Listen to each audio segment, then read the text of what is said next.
Hi ಎಲ್ರಿಗೂ welcome to the new video. ಈ video ಬಂದು ವರಮಹಾಲಕ್ಷ್ಮಿ ಹಬ್ಬ ಇನ್ನೇನು 3 ಡೇಸ್ ಇದೆ ಅನ್ನುವಾಗ ಮಾಡಿರೋ ಅಂಥ ವಿಡಿಯೋ. ಬಟ್ ಲೇಟಾಗಿ ಅಪ್ಲೋಡ್ ಮಾಡ್ತಾ ಇದ್ದೀನಿ. ಕಾರಣ ಇಷ್ಟೇ, ಅಮ್ಮನ ಮನೆಗೆ ವರಮಹಾಲಕ್ಷ್ಮಿ ಹಬ್ಬ ಇನ್ನೇನು 3 ಡೇಸ್ ಇದೆ ಅನ್ನುವಾಗ ಹೋಗಿದ್ದೆ. ಅಲ್ಲೇ ಒಂದು 15 ಡೇಸ್ ಇರಬೇಕಾಯಿತು. ತುಂಬ ಕೆಲಸ ಇತ್ತು, ಹಾಗಾಗಿ ವಿಡಿಯೋನ ಎಡಿಟ್ ಮಾಡಲಿಕ್ಕೆ ಟೈಮ್ ಇರಲಿಲ್ಲ. ಹಾಗಾಗಿ ಈಗ ಈ ವಿಡಿಯೋನ ಅಪ್ಲೋಡ್ ಮಾಡ್ತಾ ಇದ್ದೀನಿ. ವಿಡಿಯೋನ ಕೊನೆವರೆಗೂ ನೋಡಿ, ತುಂಬಾ ಚೆನ್ನಾಗಿರುತ್ತೆ. ಈ ವಿಡಿಯೋ ಮಾಡೋದಕ್ಕೆ ತುಂಬಾ ಕಷ್ಟಪಟ್ಟಿದ್ದೀನಿ. ಏನಕ್ಕೆ ಅಂದರೆ ಕೆಲಸ ಮಾಡ್ತಾ ಮಾಡ್ತಾ ವಿಡಿಯೋ ಮಾಡೋದು ತುಂಬಾ ಕಷ್ಟ. ಅದು ಹಳ್ಳಿ ಕೆಲಸಗಳು ಅಂದರೆ ಗೊತ್ತೇ ಇರುತ್ತೆ.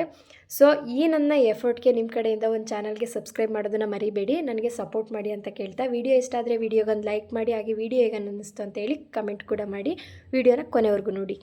ಸಿಟಿಯಲ್ಲಿರೋರಿಗೆ ಹಬ್ಬ ಅಂತ ಅಂದರೆ ಒಂದು ವಾರದಿಂದ ಮುಂಚೆನೇ ಶಾಪಿಂಗ್ ಮಾಡೋದಾಗಲಿ, ಮನೆ ಕ್ಲೀನಿಂಗ್ ಆಗಲಿ, ತಿಂಡಿ ಎಲ್ಲ ಬೇಯಿಸೋದಾಗಲಿ, ವೆರೈಟಿ ತಿಂಡಿಗಳನ್ನ ಆ ಥರದ್ದಾದರೆ, ಹಳ್ಳಿಯಲ್ಲಿ ಹಳ್ಳಿ ಜನಗಳು ಮಾಡ್ತಾರೆ.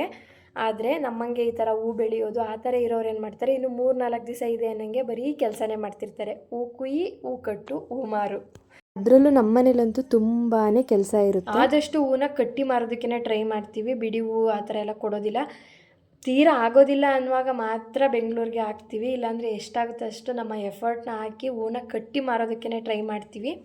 ಈ ಥರ ಕಟ್ಟೋದ್ರಿಂದ ಸ್ವಲ್ಪ ದುಡ್ಡು ಉಳಿಯುತ್ತೆ ಅಂತ ಹೇಳಿ ಅಷ್ಟೇ, ಅದಕ್ಕೋಸ್ಕರ ಎಫರ್ಟ್ ಹಾಕಿ ಕಟ್ತೀವಿ. ಹೆಂಗೆ ಮಾರು ಹೂವು? 60 ರೂಪಾಯಿ 70 ರೂಪಾಯಾ? ನಮಗೆ ಬೇಡ, ಹೋಗಿ ಬೇಡ, ನಮಗೆ ಬೇಡ. ಇದೆ ಇಲ್ಲೊಂದು ಸಮಸ್ಯೆ ಖಂಡಿತ. ಆ ಸಮಸ್ಯೆ ಏನು ಅಂದರೆ, ನಮ್ಮಪ್ಪ ಒಂಚೂರು ಎಣ್ಣೆ ಹಾಕೋಬಿಟ್ಟಿದ್ದಾರೆ. ನಮ್ಮಪ್ಪ ಎಣ್ಣೆ ಹಾಕಿದರೆ ಮಾತ್ರ ನಮ್ಗಳ ಜೊತೆ ಕಾಮಿಡಿಯಾಗಿ ಮಾತಾಡುತ್ತೆ, ಇಲ್ಲ ಅಂದರೆ ತನ್ನ ಪಾಡಿಗೆ ತನ್ನ ಕೆಲಸ ಮಾಡ್ತಾ ಇರುತ್ತೆ, ಮಾತೇ ಆಡೋದಿಲ್ಲ. ಇನ್ನು ಇಲ್ಲಿ ನಾನು ಅಮ್ಮ ಹೂ ಕಟ್ತಾ ಇದ್ದೀವಿ. ನಮ್ಮಪ್ಪ ಮತ್ತು ನನ್ನ ತಮ್ಮ ಇಬ್ಬರು ಹೂ ಕುಯ್ಕೊ ಬರ್ತಾಯಿದ್ರು. ಎಷ್ಟಾಗುತ್ತೋ ಅಷ್ಟು ಕುಯ್ತಾರೆ. ಕೆಲಸದವ್ರು ಅಂದರೆ ಆಳುಗಳು ಸಿಗಲಿಲ್ಲ ಅಂದರೆ ನಾವು ಮನೆಯವರೇ ಆದಷ್ಟು ಕೆಲಸ ಮಾಡೋದಕ್ಕೆ ಟ್ರೈ ಮಾಡ್ತೀವಿ. ಹಾಗಾಗಿ ಅದಕ್ಕೋಸ್ಕರ ಇವತ್ತು ಕೆಲಸದವ್ರು ಇರಲಿಲ್ವಲ್ಲ, ಹಾಗಾಗಿ ಅಮ್ಮ ಮತ್ತು ನಾನು ಹೂ ಕಟ್ತಿದ್ದೀವಿ. ಅಪ್ಪ ಮತ್ತು ನನ್ನ ತಮ್ಮ ಇಬ್ಬರು ಹೂವನ್ನ ಕುಯ್ಕೊ ಬರ್ತಾಯಿದ್ರು. ಅದರಲ್ಲೂ ಮಳೆ ಟೈಮ್ ಆಗಿರೋದ್ರಿಂದ ತುಂಬಾ ಮಳೆ. ವರಮಹಾಲಕ್ಷ್ಮಿ ಹಬ್ಬ ಇನ್ನು 4 ದಿವಸ 5 ದಿವಸ ಇದೆ ಅನ್ನೋಂಗೆ ತುಂಬಾ ಮಳೆ ಇತ್ತು. ಆದಷ್ಟು ಮಳೆ ಬರೋದ್ರೊಳಗಡೆ ಹೂಗಳನ್ನ ಕುಯ್ಕೊಬಂದು ಮನೆಗೆ ಹಾಕೊಂಡಿದ್ರೆ ಕಟ್ಟಕ್ಕೆ ಈಸಿ ಆಗುತ್ತೆ, ಇಲ್ಲಾಂದರೆ ನೀರು ಹೂವಾಗುತ್ತೆ ಅಂತೇಳಿ. ಈ ಹೂ ಕುಯ್ಯೋ ಟೈಮಲ್ಲಿ ಏನಾರ ಮಳೆ ಬರಬೇಕು, ಆಗ ನೋಡಿ ನಮ್ಮ ಫಜೀತಿ ಏನಾಗುತ್ತೆ ಅಂತ. ಹೂ ಕುಯ್ಯುವಾಗ ಮಳೆ ಬಂದರೆ ಡಬಲ್ ಕೆಲಸ ಆದಂಗೆ ಆಗುತ್ತೆ. ಅದನ್ನು ಹೊರೋದಕ್ಕೂ ಆಗಲ್ಲ ಮತ್ತು ಅದನ್ನು ಹಾರಿಸೋದಕ್ಕೂ ಆಗಲ್ಲ. ಆದಷ್ಟು ಮಳೆ ಬರೋದ್ರೊಳಗಡೆ ಹೂವನ್ನ ಕೂದು ಮನೆ ಒಳಗಡೆ ಹಾಕ್ಬಿಡ್ತೀವಿ. ಆವಾಗ ಬೇಕಾದರೆ ಮಳೆ ಬರ್ತಿದ್ರು ಕೂತ್ಕೊಂಡು ಕಟ್ಕೋಬೋದು ಅಂತ. ಒಂದೊಂದು ಸರಿ ಮಳೆಗೆ ಸಿಗಾಕೊಳ್ಳುತ್ತೆ, ಎಷ್ಟೇ ಟ್ರೈ ಮಾಡಿದ್ರು. ವಿಡಿಯೋನ ಕೊನೆವರೆಗೂ ನೋಡಿ, ನಿಮಗೆ ಗೊತ್ತಾಗುತ್ತೆ ಮಳೆ ಹೂವಾದರೆ ಏನು ಮಾಡ್ತೀವಿ ಮತ್ತು ಮಳೆ ಬಂದಾಗ ಎಷ್ಟು ಕಷ್ಟ ಆಗುತ್ತೆ ಅಂತ ಹೇಳಿ. ಆದ್ರೂ ನಿಮಗೆ ಹೂ ಕೂದ ದಿವಸ ಇವೆಲ್ಲ ಖುಷಿ ಅಲ್ವಾ? ಅದೇ ಖುಷಿ. ಬೆಳಗ್ಗೆ ಅದು ಸುತ್ತಕ್ಕೆ ಬರಕ್ಕಲ್ಲ, ಬರೇ ಸುತ್ತಕೊಡು. ಸುತ್ತ ಕೊಟ್ಟಕ್ಕೆ ಬರಬರನ್ನು ಹೊತ್ಕೊಂಡು ಓದ್ತಾ ಇರೋದೇ. ನಮ್ಮ ಅಪ್ಪಂಗೆ ಮಾರ್ಕೆಟ್ಗೆ ಹೋಗೋದು ಅಂದರೆ ಅಷ್ಟು ಇಷ್ಟ, ಗೊತ್ತಿರುತ್ತೆ ರೀಸನ್ನು. ಹೂ ಕೂದಿದ್ದೀವಿ ಅಂದರೆ ಹೂ ಅರಳದಂಗೆ ಅರಳಿರುತ್ತೆ ನಮ್ಮ ಅಪ್ಪನ ಮುಖ. ಅದಕ್ಕೋಸ್ಕರ ನಮ್ಮಮ್ಮ ನಮ್ಮ ಅಪ್ಪನ ಅಲ್ಲಿ ರೇಗಿಸ್ತಾ ಇದ್ರು. ಎತ್ತಿ ಬಿಟ್ರು ಬಿಟ್ಟಾನೆ ಎಂಡ ಬಿಡಲ್ಲ ಅಂತ. ನಾನು ಹೆಂಡ್ರು ಬಿಟ್ಟನು ಎಣ್ಣೆ ಬಿಟ್ಟು ಹೆಂಡತಿ ಬಿಡಲ್ಲ ನಾನು, ಗೊತ್ತಾ? ನಮ್ಮಪ್ಪ ಸ್ವಲ್ಪ ಎಣ್ಣೆ ತೊಗೊಂಡಿದ್ರೆ ಮಾತ್ರ ಈ ಥರ ಮಾತಾಡೋದು, ಇಲ್ಲ ಅಂದರೆ ಎಣ್ಣೆ ಏನು ಇಲ್ಲ ಅಂದರೆ ಸೈಲೆಂಟಾಗಿ ಅವ್ರ ಪಾಡ್ಗೆ ಅವ್ರು ಕೆಲಸ ಮಾಡ್ತಾ ಕೂತಿರ್ತಾರೆ, ಮಾತೇ ಬರಲ್ಲ ಅವ್ರಿಗೆ.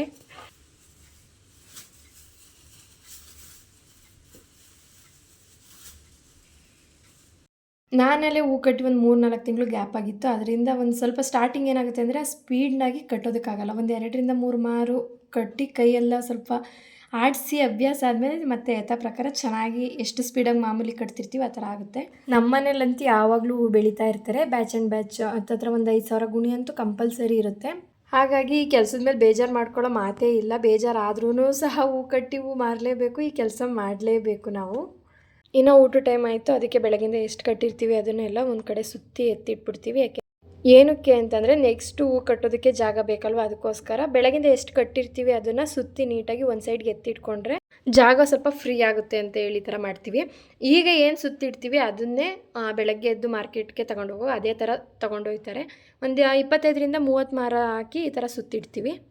ನೂಲನ್ನ ನೀರಲ್ಲಿ ನೆನೆಸಿ ಕಟ್ಟಿರೋದ್ರಿಂದ ಕೈ ಸ್ವಲ್ಪ ಕುಯ್ಕೊಂಡಿತ್ತು. ನನಗೆ ಆ ಥರ ಕಟ್ಟಲಿಲ್ಲ ಅಂದರೆ ಗ್ರಿಪ್ಪೇ ಸಿಗಲ್ಲ, ನೂಲು ಜಾರ್ದಂಗೆ ಫೀಲ್ ಆಗುತ್ತೆ. ಅದಕ್ಕೋಸ್ಕರ ನೀರಲ್ಲಿ ನೆನೆಸಿ ಕಟ್ತೀನಿ ನಾನು. ಇನ್ನು ನಾನು ನಮ್ಮಮ್ಮ ಇಬ್ಬರೇ ಕಟ್ಟಿದ್ದು ಹೂವನ್ನ ಅವತ್ತು. ನಮ್ಮಪ್ಪ ಮಲ್ಕೊಂಡಿದ್ರು, ಹೂ ಕೂದು ಬಿಸಿಲಲ್ಲಿ ಕುಯ್ಕೊ ಬಂದಿದ್ರು. ಅದಕ್ಕೆ ಸುಸ್ತಾಯ್ತೈತೆ ಮಲಗಿರ್ತೀನಿ ಅಂತೇಳಿ ಮಲಗಿದ್ರು. ಬೆಳಗಿನ ಜಾವ 4 ಗಂಟೆಗೆ ಎಲ್ಲ ಮಾರ್ಕೆಟ್ಗೆ ಹೋಗಿರ್ತಾರಲ್ವ, ಹಾಗಾಗಿ ಅವ್ರಿಗೆ ನಿದ್ದೆ ಸ್ವಲ್ಪ ಸಾಕಾಗಲ್ಲ. ಇನ್ನು ಮಧ್ಯಾಹ್ನಕ್ಕೆ ಅಲೆ ಮಳೆ ಶುರು ಆಗೋಯ್ತು. ಅದಕ್ಕೆ ಹೂ ಕುಯ್ಯೋದು ಬೇಡ ಇವತ್ತು, ಸಾಕು ಎಷ್ಟು ಕೂದಿದ್ದೀವಿ ಅಷ್ಟನ್ನೇ ಕಟ್ಟಿ ಕೊಟ್ಟು ಕಳ್ಸೋಣ, ನಾಳೆ ಕೂದ್ರಾಗುತ್ತೆ ಅಂತ ಸುಮ್ಮನಾದ್ವಿ. ಹಿಂಗೇನೆ ಹಬ್ಬದ ಟೈಮು ಅಂತಂದ್ರೆ ಈ ಥರ ಕೆಲಸ ಮಾಡೋಕ್ಕೆ ಆಗಲ್ಲ, ಅಷ್ಟು ಮಳೆ ಬರ್ತಾ ಇರುತ್ತೆ. ಇನ್ನು ಇದನ್ನು ಬ್ಲ್ಯಾಕ್ ಟೀ ಅಂತ ಕರೀತಾರೆ, ನಮ್ಮ ಹಳ್ಳಿ ಕಡೆ ಬಂದು ಅದನ್ನು ಬರ್ಗಫಿ ಅಂತೇಳಿ ಕರಿತೀವಿ. ಹಾಲು ಇಟ್ಕೊಂಡಿರಲಿಲ್ಲ, ಅದಕ್ಕೋಸ್ಕರ ಚಳಿಗೆ ಅದನ್ನೇ ಕೊಡು ಅಂತೇಳಿ ಅದ್ರ ಜೊತೆ ಪುರಿ ಹಾಕೊಂತಿದ್ರಂತೂ ಕಾಂಬಿನೇಷನ್ ತುಂಬಾ ಚೆನ್ನಾಗಿರುತ್ತೆ. ಇನ್ನು 2:45 ಟೈಮು, ಇಷ್ಟು ಇನ್ನು ಕಟ್ಟಬೇಕಾಗಿದ್ದು. ಅದಕ್ಕೆ ಊಟ ಮುಗಿಸ್ಕೊಂಡು ಇಷ್ಟು ಕಟ್ಟಿದ್ರೆ ಆಗುತ್ತೆ ಅಂತೇಳಿ ಊಟ ಮಾಡ್ತಾ ಇದ್ದೀವಿ. ಇನ್ನು ಅಮ್ಮ ಇಲ್ಲಿ ರಸಮು ಮತ್ತು ಅನ್ನ ಮಾಡಿತ್ತು, ನಾನು ಅದನ್ನೇ ಊಟ ಮಾಡ್ತಿದ್ದೀನಿ. ನಮ್ಮ ಅಮ್ಮಂಗೆ ರೈಸ್ ತಿನ್ನೋಕೆ ಅಷ್ಟು ಇಷ್ಟ ಆಗಲ್ಲ, ಅದಕ್ಕೆ ಬೆಳಗ್ಗೆ ತಿಂಡಿಗೆ ದೋಸೆ ಮತ್ತು ಹಾಗಲಕಾಯಿ ಪಲ್ಯ ಮಾಡಿತ್ತಲ್ಲ ಅದನ್ನೇ ತಿಂತಾಯಿದ್ರು. ಇನ್ನು ಹಸು ಕರು ಹಾಕಿತ್ತು, ನಮ್ಮಮ್ಮ ಗಿಣ್ಣು ಕಾಯಿಸಿದ್ರು, ಅದನ್ನು ಸಹ ನನಗೆ ಹಾಕೊಡ್ತಾಯಿದ್ರು. ತುಂಬಾ ಚೆನ್ನಾಗಿ ಕಾಯಿಸುತ್ತೆ ನಮ್ಮಮ್ಮ ಗಿಣ್ಣನ್ನ, ನೋಡಿ ಎಷ್ಟು ಚೆನ್ನಾಗಿ ಬಂದಿದೆ, ಕೇಕ್ ಥರ ಫೀಲ್ ಆಗುತ್ತೆ ಅದು ನೋಡ್ತಾ ಇದ್ದರೆ. ಇದನ್ನು ನಮ್ಮ ಕಡೆ ಗಿಣ್ಣು ಅಂತ ಹೇಳಿ ಕರಿತೀವಿ, ನಿಮ್ಮ ಕಡೆ ಏನಂತ ಹೇಳಿ ಕರೀತಾರೆ ಕಮೆಂಟ್ ಮಾಡಿ. ತುಂಬಾ ಚೆನ್ನಾಗಿತ್ತು. ಹಸು ಕರು ಹಾಕಿತ್ತು ಅಂತ ಹೇಳಿದ್ನಲ್ಲ, ಅದಿದೆ ಕರು, ಅಂದರೆ ಒಂದು ದಿನದ ಕರು, ಅಂದರೆ ಹಿಂದಿನ ದಿವಸ ಕರು ಹಾಕಿತ್ತು. ನೆಕ್ಸ್ಟ್ ಡೇ ಈ ವಿಡಿಯೋ ಕ್ಲಿಪ್ನ ನಾನು ಮಾಡಿದ್ದೀನಿ. ತುಂಬ ಸಣ್ಣದಾಗಿ ಹಾಕಿತ್ತು ಅಂತ ಹೇಳ್ತಾ ಇತ್ತು ನಮ್ಮಮ್ಮ.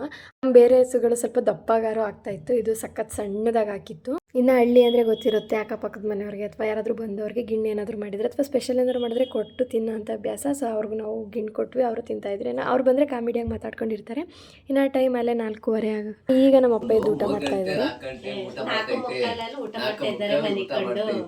ಆ ಥರ ಹೇಳ್ಬೇಕು, ಆ ಥರ ಹೇಳು.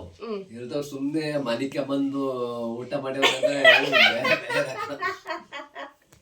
ಅಲ್ಲಿ ನಮ್ಮಪ್ಪ ಮಲಗಿದ್ರಲ್ಲ, ಅದಕ್ಕೆ ಹೇಳ್ತಾ ಇದ್ದಿದ್ದು ಮಲಗ್ಬಿಟ್ಟು ಎದ್ದು ಊಟ ಮಾಡ್ತಾರೆ ಅಂತ ಹೇಳ್ಬೇಡ, ಕೆಲಸ ಮಾಡ್ಬಿಟ್ಟು ಊಟ ಮಾಡ್ತವ್ರೆ ಏನು ಅಂತ ಹೇಳ್ಕೊಡ್ತಾ ಇತ್ತು. ತುಂಬ ಕಾಮಿಡಿಯಾಗಿ ಮಾತಾಡುತ್ತಾನೋ ಸರಿ ನಮ್ಮಪ್ಪ. ಇನ್ನು ಅವತ್ತು ಮಳೆ ಬಂದಿದ್ದರಿಂದ ಹೂ ಕುಯ್ಲಿಲ್ಲ, ಸ್ಟಾಪ್ ಮಾಡಿದ್ವಿ ಸಾಕು ಅಂತ ಹೇಳಿ. ಅದಕ್ಕೆ ನಮ್ಮಪ್ಪ ಹಸು ಇಟ್ಕೊಬರಕ್ಕೆ ಹೋಗಿತ್ತು. 4 ಹಸು ಇರೋದ್ರಿಂದ ನಾವಿಬ್ರು ಒಂದೊಂದು ಇಟ್ಕೊಬರೋಣ ಅಂತೇಳಿ ನಾವು ಕೂಡ ಹೋಗ್ತಾ ಇದ್ದೀವಿ.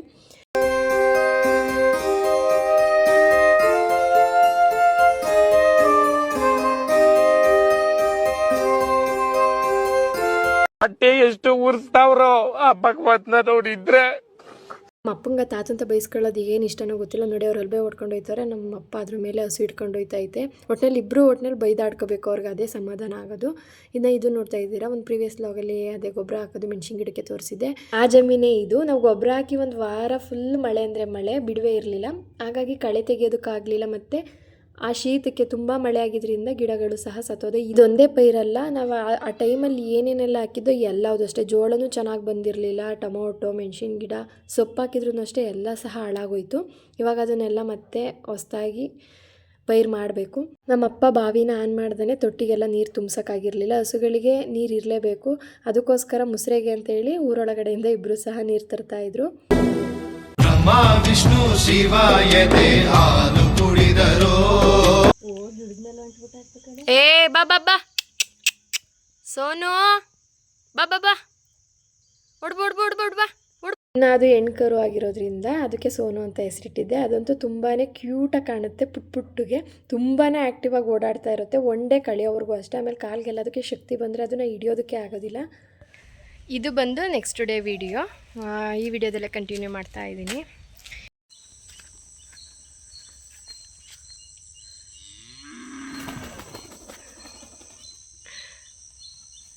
ಸ್ವಲ್ಪ ಮಳೆ ಆದರೂ ಕೂಡ ನಮ್ಮ ಕಡೆ ರಾಗಿ ಹಾಕೋದಿದ್ರೆ ರಾಗಿ ಅಥವಾ ಜೋಳ ಹಾಕೋದಿದ್ರೆ ಆ ಥರ ಎಲ್ಲ ಹಾಕ್ಬಿಡ್ತಾರೆ. ಇವಾಗ ನೆನ್ನೆ ಮಳೆ ಆಗಿರೋದ್ರಿಂದ ಈಗ ರಾಗಿ ಸೀಸನ್ ಆಗಿರೋದ್ರಿಂದ ಎಲ್ಲ ಅಲ್ಲಲ್ಲಿ ರಾಗಿನ ಹಾಕ್ತಾಯಿದ್ರು. ಇನ್ನು ನಮ್ಮನೇಲೂ ಕೂಡ ಬೆಳಗ್ಗೆ ಎದ್ದು ಹಸು ಕೆಲಸ ಎಲ್ಲ ಮುಗಿಸಿ ಮನೆ ಕೆಲಸ ಎಲ್ಲ ಮುಗಿಸಿ ಹೂ ಕುಯ್ಯೋಣ ಅಂತೇಳಿ ಬಂದಿದ್ದೀವಿ. ಬೆಳಗ್ಗೆನೇ ಹೂ ಕುಯ್ಕೊಳ್ಳೋಣ ಅಂತೇಳಿ, ಯಾಕೆಂದರೆ ಮಧ್ಯಾಹ್ನ ಬೇಗನೆ ಮಳೆ ಬರೋಕ್ಕೆ ಸ್ಟಾರ್ಟ್ ಆಗಿಬಿಡುತ್ತೆ. ಮಳೆ ಬರೋದ್ರೊಳಗಡೆ ಕುಯ್ಬೇಕು, ಮತ್ತು ಬಿಸಿಲಾದ್ರೂ ಹೂ ಕುಯ್ಯೋದಕ್ಕೆ ಹಿಂಸೆ ಅನ್ಸುತ್ತೆ. ಆದಷ್ಟು ಬಿಸಿಲು ಬರೋಕ್ಕೂ ಮುಂಚೆನೇ ಹೂವನ್ನ ಕುಯ್ಯೋದು ಬೆಟರು, ಇಲ್ಲಾಂದರೆ ಬಾಡೋಗಿರುತ್ತೆ ಹೂವು, ಕುಯ್ಯೋದಕ್ಕೆಲ್ಲ ಆಗಲ್ಲ. ಮತ್ತು ಆ ಬಿಸಿಲಲ್ಲಂತೂ ಕೆಲಸ ಮಾಡೋಕ್ಕಾಗಲ್ಲ, ಹಾಗಾಗಿ ಆದಷ್ಟು ಬೇಗನೆ ಕುಯ್ತೀವಿ. ಕೆಲಸದವ್ರಿಗೆ ಹೇಳಿದ್ವಿ, ಅವ್ರು ನೋಡಿದ್ರೆ ಇವತ್ತು ಬರೋಕ್ಕಾಗಲ್ಲ ಅಂತ ಹೇಳಿದ್ರು. ಹಾಗಾಗಿ ನಾವು ಮನೆಯವರೇ ಎಷ್ಟಾಗುತ್ತೆ ಅಷ್ಟು ಕೂದು ಕಟ್ಟೋಣ ಅಂತೇಳಿ ಅಂದ್ಕೊಂಡ್ವಿ. ಅಂದರೆ ಅವ್ರಿಗೂ ಈಗ ನಮ್ಮ ಕಡೆ ಎಲ್ಲ ಜಾಸ್ತಿ ಹೂವು ಬೆಳೀತಾರೆ, ಹಾಗಾಗಿ ಅವ್ರು ಅಲ್ಲಲ್ಲೇ ಒಪ್ಕೊಂಡಿರ್ತಾರೆ, ಇವತ್ತು ನಾಳೆ ಅಂತ ಹೇಳ್ತಿರ್ತಾರೆ. ಅದಕ್ಕೆ ಆದಷ್ಟು ಮನೆಯವರು ನಾವೇ 4 ಜನ ಇರ್ತೀವಿ, ಮತ್ತು ಅದ್ರ ಜೊತೆಗೆ ಇನ್ನೂ ಇಬ್ಬರು ಇದ್ದರು, ಟೋಟಲ್ 6 ಜನ ಆಯ್ತೀವಿ. ಎಷ್ಟಾಗುತ್ತೆ ಅಷ್ಟು ಕೂದು ಕಟ್ಬಿಡೋಣ.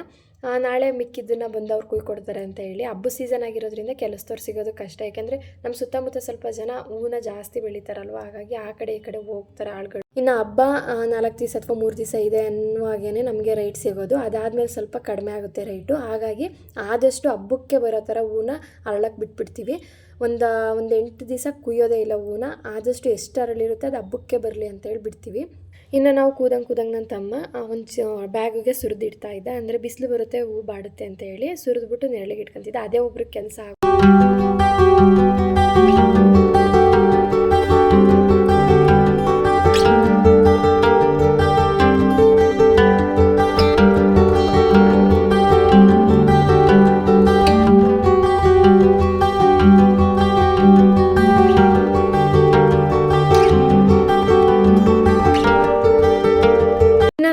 ಪಕ್ಕದ ಜಮೀನವರು ಸಹ ಹೂ ಹಾಕಿದ್ದಾರೆ. ಈ ವಿಡಿಯೋನ ನೀವು ನೋಡಿರ್ತೀರ, ಒಂದು ವ್ಲಾಗಲ್ಲಿ ತೋರಿಸಿದೆ ಇದನ್ನ. ಅವರು ಸಹ ಹೂ ಕುಯಿಸ್ತಾ ಇದ್ರು. ತುಂಬಾ ಜನ ಕೆಲಸದವ್ರು ಬಂದಿದ್ರು. ಅವರು ಎಷ್ಟು ಜೋಶಾಗಿ ಕೆಲಸ ಮಾಡ್ತಾ ಇದ್ರು ಅಂದ್ರೆ ತುಂಬಾ ಬಿಸಿಲಿದ್ದ ಕಾರಣ ಅವ್ರಿಗೆ ಟೈಮ್ ಪಾಸ್ ಆಗಲಿ ಅಂತ ಎಷ್ಟು ಚೆನ್ನಾಗಿ ಒಂದು ಸೋಬಾನ ಹೇಳ್ಕೊಂಡು ಕೆಲಸ ಮಾಡ್ತಾ ಇದ್ರು. ನೀವೇ ಕೇಳಿ.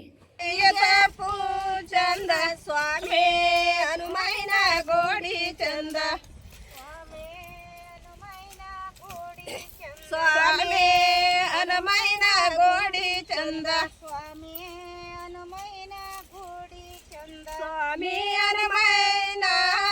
ಚಂದ.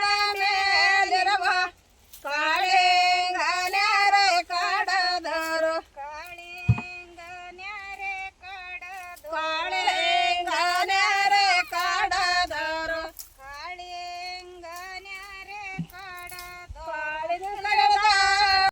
ಕಂಡು ಹೊಸ ಬಟ್ಟೆ ಉಡುಕೊಂಡು ಕನ್ನಡಿ ಕಳಸ ಇಡಕೊಂಡು, ಕನ್ನಡಿ ಕಳಸ ಇಡಕೊಂಡು, ಕನ್ನಡಿ ಕಳಸ ಇಡಕೊಂಡು, ಕನ್ನಡಿ ಕಳಸ ಇಡಕೊಂಡು, ಕನ್ನಡಿನೇ ಕಳಸ ಇಡಕೊಂಡು ಗನ ಬಲ್ಲಿ ಅಪ್ಪ ಹನುಮೈನ ಗುಡಿ ತನಕ, ಅಪ್ಪ ಹನುಮೈನ ಗೋಡಿ ತನಕ, ಅಪ್ಪ ಹನುಮೈನ ಗುಡಿ ತನಕ, ಅಪ್ಪ ಹನುಮೈನ ಗುಡಿ ತನಕ, ಅಪ್ಪ. ಈ ಥರ ಸೋಬಾನಗಳೆಲ್ಲ ಕೇಳಿ ಎಷ್ಟೋ ವರ್ಷನೇ ಆಗಿತ್ತು. ಇವಾಗಂತೂ ಅದು ಗೊತ್ತೇ ಇಲ್ಲ ಕೆಲವರಿಗೆ ಆ ಥರ ಏನು ಅಂತ. ಇನ್ನು ಅವರು ಬಿಸಿಲಲ್ಲಿ ಕೆಲಸ ಮಾಡ್ತಾ ಇದ್ರಲ್ವ, ಅವ್ರಿಗೆ ಸುಸ್ತು ಅನ್ನೋದು ಕಾಣಬಾರ್ದು ಅಂತ ಹೇಳಿ ಒಗ್ಗುಟ್ಟಾಗಿ ತುಂಬ ಚೆನ್ನಾಗಿ ಹೇಳ್ತಾ ಕೆಲಸ ಮಾಡ್ತಾಯಿದ್ರು. ಅದಕ್ಕೆ ಹೋಗಿ 1-2 ವೀಡಿಯೋ ಮಾಡ್ಕೊಬಿಟ್ಟೆ. ಇನ್ನು ತಿಂಡಿ ಟೈಮ್ ಆಯಿತು, ಹಾಗಾಗಿ ತಿಂಡಿ ಮಾಡ್ಕೊಬರೋಣ ಅಂತ ಹೋಗ್ತಾ ಇದ್ದೀವಿ. ಬೆಳಗ್ಗೆನೇ ಬಂದಿರ್ತೀವಲ್ವ, ಏನು ಮಾಡಿ ಬಂದಿರಲ್ಲ, ಹೋಗ್ಬಿಟ್ಟು ತಿಂಡಿ ಮಾಡಿಕೊಂಡು ಬರಬೇಕು. ಹಾಗಾಗಿ ನಾನು ಅಮ್ಮ ಹೋಗ್ತಾ ಇದ್ದೀವಿ. ಜಮೀನಿಗೂ ಮತ್ತು ಮನೆಗೂ ಸ್ವಲ್ಪ ದೂರ ಆಗುತ್ತೆ. ಆ ಜಮೀನಲ್ಲಿ ನಾವು ತರಕಾರಿ ಅಥವಾ ಏನೇ ಬೆಳೆದ್ರೂ ಈ ಥರ ಹೊರಬೇಕು, ಗಾಡಿ ಎಲ್ಲ ಹೋಗಲ್ಲ ಅಲ್ಲಿಗೆ. ಇನ್ನು ತಿಂಡಿ ಮಾಡೋಣ ಅಂತ ಮನೆಗೆ ಹೋದರೆ ಕರೆಂಟ್ ಇರಲಿಲ್ಲ. ಹಾಗಾಗಿ ಎಲ್ಲರಿಗೂ ನಾವೇ ಅಲ್ವಾ ಹೋಟೆಲಿಂದ ಪಲಾವ್ನ ತರಿಸಿದ್ವಿ. ಇನ್ನು ಈ ಥರ ಎಲ್ಲರ ಜೊತೆ ಜಮೀನಲ್ಲಿ ಕೂತು ಊಟ ಮಾಡೋದಿದೆಯಲ್ಲ, ನನಗಂತೂ ತುಂಬಾ ಇಷ್ಟ ಈ ಥರದ್ದೆಲ್ಲ. ಹಾಗೆಯೇ ಯಾರಿಗೆಲ್ಲ ಈ ಥರ ಇಷ್ಟ ಆಗುತ್ತೆ ಜಮೀನಲ್ಲಿ ಕೆಲಸ ಮಾಡುವಾಗ ಅಲ್ಲೇ ಕೂತು ಊಟ ಮಾಡೋದು, ಕಮೆಂಟ್ ಮಾಡಿ. ನಮಗಂತೂ ಹಳ್ಳೀಲಿ ಆದಷ್ಟು ಇದೇ ಥರ ಕೆಲಸದವ್ರು ಇರ್ತಾರಲ್ವ, ಹೊಲ್ದ ಹತ್ರನೇ ಊಟ ತೊಗೊಂಡು ಬರೋದು, ಅದು ಅಭ್ಯಾಸ ನಮ್ಗಳಿಗೆ. ಆ ಎಕ್ಸ್ಪೀರಿಯೆನ್ಸ್ ಎಲ್ಲರೂ ಮಾಡಲೇಬೇಕು, ಅದು ತುಂಬಾ ಚೆನ್ನಾಗಿರುತ್ತೆ. ಇನ್ನು ತಿಂಡಿನ ಮುಗಿಸ್ಬಿಟ್ಟು ನನ್ನ ತಮ್ಮ ಬ್ಯಾಗ್ಗಳು ತುಂಬಿದ್ದು, ಬಿಸಿಲು ಬರ್ತಾ ಇತ್ತಲ್ಲ, ಇನ್ನು ಬಾಡುತ್ತೆ ಹೂವು ಅಂತ ಹೇಳಿ ಮನೆ ಹತ್ರ ಹೊತ್ಕೊಂಡು ಹೋಗ್ತಾ ಇದ್ದೆ. ಅದೇ ಆಗಲೇ ಹೇಳಿದ್ನಲ್ವ, ಮನೆಗೂ ಮತ್ತು ಜಮೀನಿಗೂ ಸ್ವಲ್ಪ ದೂರ ಆಗುತ್ತೆ, ಈ ಥರ ಹೊರಲೇಬೇಕು, ಗಾಡಿಗಳೆಲ್ಲ ಇಲ್ಲಿಗೆಲ್ಲ ಬರೋದಿಲ್ಲ. ಹಾಗಾಗಿ ತಿಂಡಿ ಮುಗಿಸಿ ನಾನು ಅಮ್ಮ ಒಂದು ಲೈನಷ್ಟು ಕೂದ್ಬಿಟ್ಟು ನಾವು ಮನೆಗೆ ಹೋಗ್ತಾ ಇದ್ದೀವಿ ಬ್ಯಾಗ್ ತೊಗೊಂಡು. ಅಂದರೆ ಕಟ್ಟಬೇಕಲ್ವಾ, ಕೂದ್ಬಿಡ್ಬೋದು, ಆದರೆ ಕಟ್ಟೋದಕ್ಕೆ ತುಂಬ ಟೈಮ್ ಆಗುತ್ತೆ. ಅದಕ್ಕೋಸ್ಕರ ನಾವಿಬ್ಬರು ಫಸ್ಟ್ ಹೋಗಿ ಕಟ್ತಾ ಇರೋಣ, ಇನ್ನು ಮಿಕ್ಕಿದ್ದನ್ನು ಅವ್ರು ಸ್ವಲ್ಪ ಎಷ್ಟಾಗುತ್ತೆ ಅಷ್ಟು ಕೂದ್ಬಿಟ್ಟು ಆಮೇಲೆ ಮನೆಗೆ ಬರಲಿ ಅಂತ ಹೇಳಿ ನಾನು ಅಮ್ಮ ಹೊರಟು. ಆದಷ್ಟು ನಮ್ಮ ಕೆಲಸಗಳನ್ನ ಮನೆಯವರೇ ಮಾಡೋದಕ್ಕೆ ಟ್ರೈ ಮಾಡ್ತೀವಿ. ಏನಕ್ಕೆ ಅಂದರೆ ಈಗ ಆಳುಗಳನ್ನ ಕರೆಸಿದಾಗ ಈಗ ರೈಟ್ ಇದ್ದರೆ ಪರವಾಗಿಲ್ಲ, ರೈಟ್ ಇಲ್ಲ ಅಂತ ಅಂದರೆ ಆಳುಗಳಿಗೆ ದುಡ್ಡು ನಮ್ಮ ಕೈಯಿಂದನೇ ಕೊಡಬೇಕಾಗುತ್ತೆ. ರೈಟ್ ಇದ್ದರೆ ಪರವಾಗಿಲ್ಲ, ಏನೋ ಹೆಂಗೋ ಕರೆಸ್ಬಿಟ್ಟು ಮಾಡಿಸ್ಬೋದು. ಅದಕ್ಕೋಸ್ಕರನೇ ರೈಟ್ ಇರಲಿ ಬಿಡಲಿ ಮನೆಯವರೇ ಆದಷ್ಟು ಕೆಲಸನ ಮಾಡ್ತೀವಿ. ಇನ್ನು ಅಮ್ಮ ಒಂದು ಬ್ಯಾಗು ಮತ್ತು ನಾನೊಂದು ಬ್ಯಾಗು, 2 ಬ್ಯಾಗು ತೊಗೊಂಡು ಬಂದ್ವಿ. ನನ್ನ ತಮ್ಮ ಒಂದು ಬ್ಯಾಗ್ ತೊಗೊಂಡೋಗಿದ್ದೆ. ಇನ್ನು ಎಷ್ಟಾಗುತ್ತೆ ಅಷ್ಟು ಅವ್ರು ಕೂದು ಮಿಕ್ಕಿದ್ದನ್ನು ಅವ್ರು ಎತ್ಕೊಬರ್ತಾರೆ. ಒಂದೊಂದು ಸಲ ಹಳ್ಳಿ ಜೀವನ ಬೆಸ್ಟ್ ಅನಿಸುತ್ತೆ, ಆದರೆ ನಾವು ಹಾಕಿದ ಬೆಳೆಗೆ ಸರಿಯಾದ ರೈಟ್ ಸಿಗಲಿಲ್ಲ ಅಂತ ಅಂದರೆ ಅದಕ್ಕೊಂದು ಸ್ವಲ್ಪ ಬೇಜಾರಾಗುತ್ತೆ ಅನ್ನೋದೊಂದು ಬಿಟ್ಟರೆ ಖುಷಿಯಾಗಿ ನಮ್ಮನೆ ಕೆಲಸನ ನಾವು ಮಾಡಿಕೊಂಡು ಯಾರ ಕೈ ಕೆಳಗೆ ಕೆಲಸ ಮಾಡ್ದೇ ನಮ್ಮ ಸ್ವಂತವಾಗಿ ನಮ್ಮ ಸ್ವಂತ ಬುದ್ಧಿಯಿಂದ ಮಾಡೋವಂಥ ಕೆಲಸ. ಅದು ಜಮೀನಲ್ಲಿ ಕೆಲಸ ಮಾಡುವಾಗಂತೂ ಯಾವುದ್ರ ಬಗ್ಗೆ ಏನೂ ಟೆನ್ಷನ್ ಆಗೋದಿಲ್ಲ. ಆ ಜನಗಳ ಮಧ್ಯೆ ಕೆಲಸ ಮಾಡೋದೇ ಒಂಥರ ಖುಷಿ. ಬೆಳಗ್ಗೆ 7-7:30 ಅನ್ನಂಗೆ ಜಮೀನ್ ಹತ್ರ ಹೋಗಿದ್ದು. ಇವಾಗ ನೋಡಿ 12 ಗಂಟೆ ಆಗಿದೆ. ಇವಾಗ ಮನೆಗೆ ಬಂದಿದ್ದೀವಿ. ಇಷ್ಟು ನಾವು ಕೂದಿದ್ದೀವಿ. ಇನ್ನು ಮತ್ತೆ ಮಧ್ಯಾಹ್ನ ಅಡುಗೆ ಮಾಡಬೇಕಲ್ವ ಎಲ್ಲರಿಗೂ. ಹಾಗಾಗಿ ನಾನು ಅಡುಗೆಗೆ ರೆಡಿ ಮಾಡ್ಕೊತಾ ಇದ್ದೆ. ಅಮ್ಮ ಪಾತ್ರೆ ತೊಳಿತಾ ಇದ್ರು. ಬೆಳಗ್ಗೆ ಟಿಫನ್ ಹೋಟೆಲಿಂದ ತರಿಸಿದ್ಕೆ ನಮ್ಮ ಅಪ್ಪಂಗೆ ಹೋಟೆಲ್ ಊಟ ಅಷ್ಟು ಅಡ್ಜಸ್ಟ್ ಆಗಲ್ಲ. ಅಪ್ಪಂಗೆ ಅಂತಲ್ಲ, ಜಮೀನಲ್ಲಿ ಯಾರೆಲ್ಲ ಕೆಲಸ ಮಾಡ್ತಾರೆ ಹೋಟೆಲ್ ಊಟ ತಿಂದು ಕೆಲಸ ಮಾಡೋಕ್ಕಾಗಲ್ಲ. ಅದರಲ್ಲೂ ಈ ಗಂಡಾಳುಗಳಿಗಂತೂ ಹೋಟೆಲ್ ಊಟ ಅಡ್ಜಸ್ಟ್ ಆಗಲ್ಲ. ನೀಟಾಗಿ ರೊಟ್ಟಿನೋ ಮುದ್ದೆನೋ ಏನಾದರೂ ಮಾಡಿಬಿಟ್ರೆ ಪರವಾಗಿಲ್ಲ. ಅಂದರೆ ಜಮೀನಲ್ಲಿ ಕೆಲಸ ಮಾಡೋದು ಅಷ್ಟು ಸುಲಭ ಅಲ್ಲ, ತುಂಬಾ ಕಷ್ಟ. ಅದಕ್ಕೋಸ್ಕರ ಅವ್ರಿಗೆ ಊಟ ಫಸ್ಟು ಚೆನ್ನಾಗಿರಬೇಕು. ಅದಕ್ಕೆ ಮಧ್ಯಾಹ್ನ ಮುದ್ದೆ ಮಾಡೋಣ ಅಂತೇಳಿ ಮಾಡ್ತು. ಇನ್ನು ನಮ್ಮಮ್ಮ ಅಡುಗೆ ಮಾಡ್ತಾ ಹೂ ಕಟ್ತಾಯಿದ್ರು. ಇನ್ನು ಒಂದೇ ಜಾಗದಲ್ಲಿ ಕೂತು ಕೆಲಸ ಮಾಡೋದು ತುಂಬ ಕಷ್ಟ. ಬೇಕಾದ್ರೆ ಓಡಾಡ್ಕೊಂಡು ಕೆಲಸ ಮಾಡಿದ್ರೆ ಅಷ್ಟು ಬಾಡಿ ಪೇನ್ ಆಗಲಿ ಏನೂ ಬರೋದಿಲ್ಲ. ಇನ್ನು ಬೆಳಗ್ಗೆ 7 ಗಂಟೆಯಿಂದ 12 ಗಂಟೆ ಗಂಟ ಹೂ ಕೂದಿದ್ದೀವಿ. ಇವಾಗ ತಕ್ಷಣ ಬಂದು ಅಡುಗೆ ಅದು ಇದು ಮಾಡಿಬಿಟ್ಟು ಮತ್ತೆ ಹೂ ಕಟ್ಟೋಕ್ಕೆ ಕೂತ್ಕೋತೀವಿ. ಎಷ್ಟೊತ್ತಾಗುತ್ತೋ ನೈಟ್ ಎಷ್ಟೊಂದು ಸತಿ 11 ಗಂಟೆ 12 ಗಂಟೆವರೆಗೂ ಕಟ್ಟಿರೋದಿದೆ. ಇನ್ನು ಗಿಡಗಳಲ್ಲಿ ಅಲ್ಲಲ್ಲೇ ಒಂದೊಂದು ವೈಟ್ ಕಲರಿನ ಗಿಡನೂ ಇರುತ್ತಲ್ವ, ಹಾಗಾಗಿ ವೈಟು ಇತ್ತು. ಅದನ್ನೇ ಹೇಳ್ತಾ ಇದ್ದೆ ನೋಡಿ, ಈ ಥರ ಇದ್ದರೆ ಮಿಕ್ಸ್ ಮಾಡಿ ಕಟ್ಟಿದ್ರೆ ತುಂಬ ಚೆನ್ನಾಗಿರುತ್ತೆ. ಅದನ್ನು ಒಂದು 7-8 ಲೈನ್ ಹಾಕಬೇಕಾಗಿತ್ತು ಅಂತ ಹೇಳ್ತಿದ್ದೆ. ಇನ್ನು ನಮ್ಮ ಮನೇಲಿ ಎಲ್ಲರೂ ಹೂ ಕಟ್ತೀವಿ. ನನ್ನ ತಮ್ಮನೂ ಕಟ್ತಾನೆ, ನಮ್ಮ ಅಪ್ಪನೂ ಕಟ್ತಾರೆ. ಇನ್ನು ನಾವು ಬಿಡಿ ಹೆಣ್ಮಕ್ಳು ಕಲ್ತಿರ್ತೀವಿ ಅಂತ ಹೇಳ್ಬೋದು. ಆದರೆ ಇವರು ಕಟ್ತಾರೆ. ಏನಕ್ಕೆ ಅಂತಂದರೆ ನಾವು ಆಗ್ಲಿಂದ ಹೂ ಬೆಳೆಯೋದು ಅಭ್ಯಾಸ ಆಗಿದ್ದೀವಿ. ನನ್ನ ತಮ್ಮ ಕಟ್ಟೋದಕ್ಕೆ ಕಾರಣ ಏನು ಅಂದರೆ, ಪ್ರತಿ ಸಲ ನಮ್ಮಮ್ಮ ಹೇಳೋದು, ನೀನು ಕಟ್ಟಕ್ಕೆ ಬರೋಕ್ಕಲ್ವಲ್ಲ, ನೀನು ಕೊಡು ನಾವು ಕಟ್ತೀವಿ ಅಂತ. ಅವ್ನಿಗೆ ಆ ಬಿಸಿಲಲ್ಲಿ ಕುಯ್ಯೋಕ್ಕಾಗ್ದೇ ಕಟ್ಟೋದಾದರೂ ಕಲಿತ್ರೆ ಒಳಗಡೆ ಕುತ್ಕೊಂಡು ಕಟ್ಬೋದು ಅನ್ನೋ ಒಂದು ಇಂಟೆನ್ಷನ್ನಿಂದ ಕಲಿತ. ಇವಾಗ ನೋಡಿದ್ರೆ ಬೆಳಗ್ಗೆ ಹೊತ್ತು ಕುಯ್ಸುತ್ತೆ, ಸಂಜೆ ಹೊತ್ತು ಕಟ್ಸುತ್ತೆ. ಇವಾಗ ಹೇಳ್ತಾನೆ ಏನಕ್ಕಾದರೂ ಕಟ್ಟಿದ್ನೋ ಅಂತ. ನೋಡಿ, ಮಳೆ ಹೂವು ಆದರೆ ಏನು ಮಾಡ್ತೀವಿ ಅಂತ ಅಂದರೆ, ಈ ಥರ ಈಚೆ ಬಟ್ಟೆಗಳನ್ನ ಹಾಕ್ಬಿಟ್ಟು ತಂದು ಈ ಥರ ಸುರಿದ್ಬಿಟ್ಟು ಸ್ವಲ್ಪ ಗಾಳಿ ಇದಕ್ಕೆ ಬಿಟ್ಬಿಡ್ತೀವಿ, ನೀರು ಸ್ವಲ್ಪ ಆರಲಿ ಅಂತ ಹೇಳಿ. ಅದಾದಮೇಲೆ ಎಷ್ಟಾಗುತ್ತೆ ಅಷ್ಟನ್ನು ಕಟ್ತೀವಿ. ಇಲ್ಲ ಅಂದರೆ ಬೆಂಗಳೂರಿಗೆ ಪ್ಯಾಕ್ ಮಾಡ್ತೀವಿ. ನೋಡಿ, ತುಂಬ ಹೂವು ಇದ್ದಿದ್ದ ದಿನ ಈ ಥರ ಬೆಂಗಳೂರಿಗೆ ಎಷ್ಟಾಗುತ್ತೆ ಅಷ್ಟು ಕೊಟ್ಟು ಕಳಿಸ್ಬಿಡ್ತೀವಿ. ಒಬ್ಬ ರೈತನ ಜೀವನ ಅಷ್ಟು ಸುಲಭ ಅಲ್ಲ. ಈಗ ಕೆಲವ್ರು ಮಾತಾಡ್ತಾರೆ, ಅವ್ರಿಗೇನು ಇದೆಲ್ಲ ಬೆಳೀತಾರೆ, ಅವ್ರಿಗೇನು ದುಡ್ಡು ಕಡಿಮೆ ಇದೆಯಾ ಅಂತ. ದುಡ್ಡಿನ ಪ್ರಶ್ನೆ ಬೇರೆ, ಆದರೆ ನಾವು ಪಡೋ ಅಂಥ ಕಷ್ಟ ಇದೆಯಲ್ಲ, ಅದು ನಮಗೆ ಮಾತ್ರ ಗೊತ್ತಿರುತ್ತೆ. ಈ ಥರ ಕೆಲಸ ಇದ್ದಾಗ ಟೈಮಿಗೆ ಸರಿಯಾಗಿ ನಾವು ಊಟನೂ ಮಾಡಲ್ಲ, ನಿದ್ದೆನೂ ಮಾಡಿರಲ್ಲ. ಇವಾಗ ಎಷ್ಟೊತ್ತಾಗುತ್ತೋ ಒಂದೊಂದು 11 ಗಂಟೆ 12 ಗಂಟೆವರೆಗೂ ಹೂ ಕಟ್ತೀವಿ. ಮತ್ತು ಇನ್ನು ನಮ್ಮ ಅಪ್ಪ ಬೆಳಗ್ಗೆ ಎದ್ದು 4 ಗಂಟೆಗೆ ಎದ್ದು ಮಾರ್ಕೆಟ್ಗೆ ಹೋಗಬೇಕು, ಸರಿಯಾಗಿ ನಿದ್ದೆನೂ ಆಗಿರಲ್ಲ. ಈಗ ಈ ಥರ ಕಷ್ಟಪಟ್ಟರೆ ಮುಂದೆ ಒಂದಿನ ನೆಮ್ಮದಿಯಾದ ಜೀವನ ಮಾಡ್ಬೋದು ಅಂತ ಅಷ್ಟೇ. ಇನ್ನು ನೋಡ್ತಿದ್ದೀರಲ್ವ, ಈ ಥರ ಪ್ಯಾಕ್ ಮಾಡ್ತೀವಿ. ಕರೆಕ್ಟಾಗಿ 28 kg ಬರೋ ಹಾಗೆ ತೂಕ ಮಾಡಿನೇ ಪ್ಯಾಕ್ ಮಾಡ್ತೀವಿ.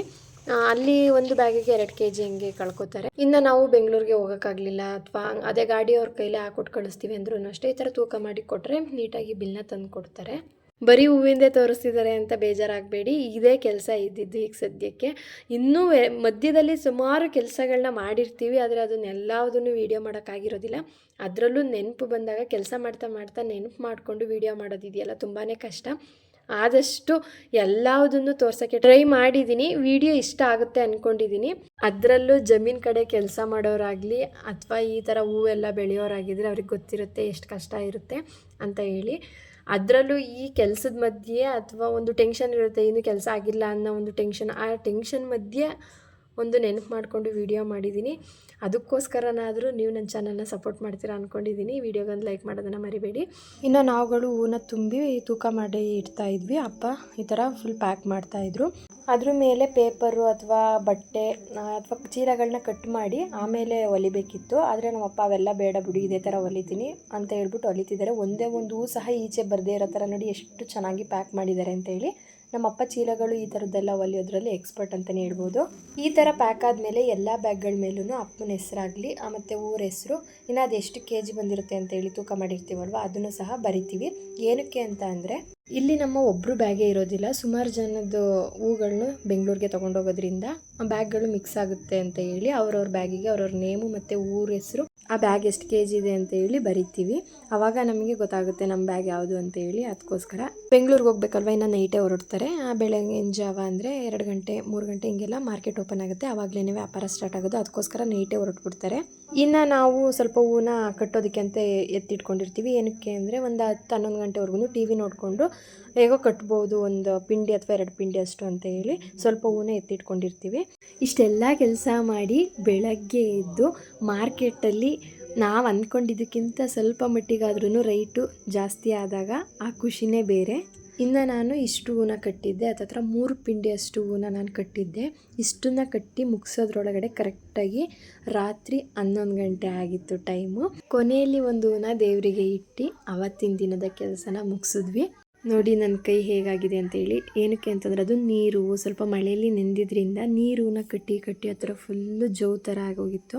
ಟೋಟಲ್ ಆಗಿ ಅವತ್ತು ನಾವು 10 ಪಿಂಡಿ ಹೂನ ಕಟ್ಟಿದ್ದು. ಈಗ ಏನು ನೋಡ್ತಾ ಇದ್ದೀರಿ, ಇದೇ ಥರ ಸುತ್ಕೊಂಡು ಹೋಗ್ಬೇಕು ಮಾರ್ಕೆಟ್ಗೆ ಹೋಗೋದಾದ್ರೂ. ಬೆಳಗ್ಗೆ 4 ಗಂಟೆಗೆ ಎದ್ದು ಇದನ್ನು ಬಟ್ಟೆಗೆ ಸುತ್ಕೊಂಡು ತಗೊಂಡೋಗಿ ಅಲ್ಲೂ ಕೂಡ ಹಾಸನಲ್ಲೂ ಇದೇ ಥರ ಸುತ್ತಿ ಇಟ್ಟೇನೆ ಮಾರಬೇಕು. ಇನ್ನು ಮಳೆ ಹೂಗಳಾದರೆ ಕಟ್ಟಿ ಈ ಥರ ಒಂದು ಕೆಳಗಡೆ ಬಟ್ಟೆ ಹಾಕಿ ನೈಟೆಲ್ಲ ಈ ಥರ ಬಿಟ್ಬಿಡ್ತೀವಿ. ಆವಾಗ ಬೆಳಗ್ಗೆ ಹೊತ್ತಿಗೆ ಸ್ವಲ್ಪ ಅದು ನೀರು ಹಾರಿರುತ್ತೆ ಅಂತ ಹೇಳಿ. ನೋಡಿದ್ರಲ್ವ, ಬೆಳಗಿಂದ ಸಂಜೆವರೆಗೂ ಆದಷ್ಟು 2 ಡೇಸ್ ನಮ್ದು ಏನು ಕೆಲಸ ಇತ್ತು ಅದನ್ನು ತೋರಿಸಿದ್ದೀನಿ. ಸ್ವಲ್ಪ ಆದರೂ ಇಷ್ಟ ಆಗಿರುತ್ತೆ ಅಂದ್ಕೊಂಡಿದ್ದೀನಿ. ಇಷ್ಟ ಆಗಿದರೆ ನನ್ನ ಚಾನಲ್ನ ಸಬ್ಸ್ಕ್ರೈಬ್ ಮಾಡಿಕೊಂಡು ನನಗೆ ಸಪೋರ್ಟ್ ಮಾಡಿ. ಇನ್ನು ಅಪ್ಪ ಮತ್ತು ತಮ್ಮ ಇಬ್ಬರು ಮಾರ್ಕೆಟ್ಗೆ ಹೋಗಿದ್ರಿಂದ ಬೆಳಗ್ಗೆ ಎದ್ದು ಅಮ್ಮ ಮತ್ತು ನಾನು ಇಬ್ಬರೇ ಹಾಲು ಕರಿತಾ ಇದ್ದೀವಿ. Our hearts beat to the city streets. We began to feel the fire. ಇನ್ನು ಈ ವಿಡಿಯೋನ ಇಲ್ಲಿಗೆ ಎಂಡ್ ಮಾಡ್ತಾ ಇದ್ದೀನಿ.